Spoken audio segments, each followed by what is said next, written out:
Bonjour à vous chères auditrices et chers auditeurs.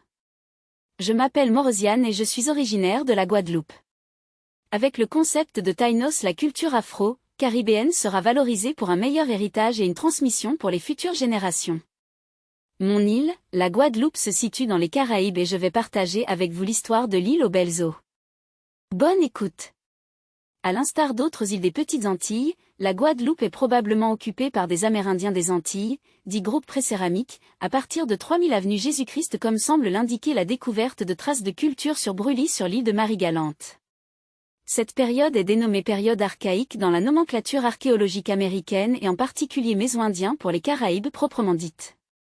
Vers le début du premier millénaire, des groupes amérindiens agrocéramistes migrent depuis le nord du Venezuela dans tout l'arc antillais.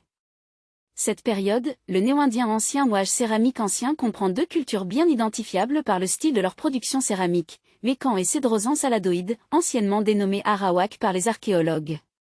Ces peuples, les Kalinago ou Caraïbes insulaires décrits par les Espagnols à leur arrivée dans les Petites Antilles, pourraient correspondre aux cultures dénommées Suazoïdes et Sayo par les archéologues.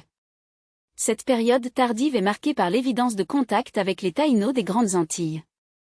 Selon une thèse aujourd'hui infirmée par plusieurs recherches scientifiques, les Arawak auraient été massacrés à l'arrivée des Kalinago, un peuple décrit par les chroniqueurs espagnols comme guerriers et pratiquant le cannibalisme. La population augmente cependant rapidement et l'esclavage se développe. En 1656, les esclaves sont déjà plus de 3000 à travailler sur l'archipel, pour une population de 15 000 personnes. L'augmentation rapide de la population d'esclaves correspond aussi à la création en 1673 de la Compagnie du Sénégal, ancêtre de la Compagnie de Guinée, dans le sillage de la Compagnie royale d'Afrique, fondée en 1672. Face à cette concurrence, la Compagnie française des Indes occidentales sera dissoute en 1674.